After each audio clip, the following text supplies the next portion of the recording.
എനിക്ക് മനസ്സിലായിടത്തോളം മനുഷ്യന്മാരെല്ലാവരും അന്ധന്മാരാണ്. നമ്മുടെയൊക്കെ സമാധാനം നഷ്ടപ്പെടുക എപ്പോഴാണെന്നറിയോ? നമുക്കില്ലാത്ത കാര്യങ്ങളെക്കുറിച്ച് മാത്രം ചിന്തിക്കുന്ന ഒരു സമയത്താണ് സമാധാനക്കേട് എന്ന് പറയുന്ന ഒരു സാധനം ഉണ്ടാവുക. ഫോർ എക്സാമ്പിൾ നമ്മൾ തന്നെ ചിന്തിക്കും, എനിക്ക് മാത്രം എന്താ അതില്ലാത്തത്, ഞാൻ എത്ര ആഗ്രഹിക്കുന്നുണ്ട്, ഞാൻ അല്ലെങ്കിൽ അതിന് വേണ്ടിയിട്ട് എത്ര കഷ്ടപ്പെടുന്നുണ്ട്, എന്നിട്ടും എനിക്ക് എന്താ അത് കിട്ടാത്തതെന്ന് നമ്മൾ പലപ്പോഴും വാശി പിടിക്കലുണ്ട്, അല്ലെങ്കിൽ നമ്മൾ ചിന്തിക്കാറുണ്ടാവും. മറ്റുള്ള എല്ലാവർക്കും ഉണ്ട്, എനിക്ക് മാത്രമല്ല നമ്മൾ ചിന്തിക്കുന്നുണ്ടാവും. ആ ഒരു സമയത്ത് നമ്മൾ ചിന്തിക്കുന്നില്ല മറ്റുള്ളവർക്കില്ലാത്ത എത്ര കാര്യങ്ങൾ നമുക്കുണ്ടെന്ന്. ഫോർ എക്സാമ്പിൾ കൈയും കാലും ഇല്ലാത്ത എത്രയോ മനുഷ്യന്മാർ നമ്മളെ ചുറ്റിലുമുണ്ട്. ഫുഡ് കഴിക്കാൻ വരെ വേറെ ഒരാളുടെ ഹെൽപ്പ് ചോദിക്കേണ്ട ഒരു അവസ്ഥകളൊന്ന് ചിന്തിച്ച് നോക്കി. ഇനിയിപ്പോൾ കൈയും കാലും ഇല്ലാത്ത ഒരാളുടെ കേസ് എടുക്കാം, അയാൾക്ക് ചെവി ഉണ്ടാവും, കണ്ണുണ്ടാവും, അങ്ങനെ എത്രയോ അനുഗ്രഹങ്ങൾ പഠിച്ചാൽ നമുക്ക് തന്നിട്ടുണ്ട്. ഇതിനെക്കുറിച്ചൊന്നും നമ്മൾ ചിന്തിക്കാണ്ട് നമുക്ക് ഇല്ലാത്തതിനെ കുറിച്ച് മാത്രം ചിന്തിക്കുന്ന ഒരു സമയത്താണ് സമാധാനക്കേട് എന്ന് പറഞ്ഞൊരു സാധനം ഉണ്ടാവുക. ഞാൻ പറയട്ടെ, എനിക്ക് മനസ്സിലായിടത്തോളം മനുഷ്യന്മാരെല്ലാവരും അന്ധന്മാരാണ്. കാരണം എന്താ വെച്ചാൽ നമുക്കുള്ളതൊന്നും നമ്മൾ കാണുന്നില്ല, നമുക്ക് ഇല്ലാത്തതിനെ കുറിച്ച് മാത്രമേ നമ്മൾ ചിന്തിക്കുന്നുള്ളൂ. നമുക്കുള്ള കാര്യങ്ങളെക്കുറിച്ചും നമുക്ക് കിട്ടിയ അനുഗ്രഹങ്ങളെക്കുറിച്ചും ബ്ലെസ്സിങ്ങളെക്കുറിച്ചും ചിന്തിക്കാൻ തുടങ്ങിയാൽ നമ്മളായിരിക്കും ലോകത്തിലെ ഏറ്റവും വലിയ സന്തോഷം, അല്ലെങ്കിൽ ലോകത്തിലെ ഏറ്റവും വലിയ ബ്ലെസ്ഡ് ആയിട്ടുള്ള മനുഷ്യൻ.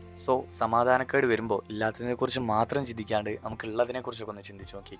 So that's it. ബൈ.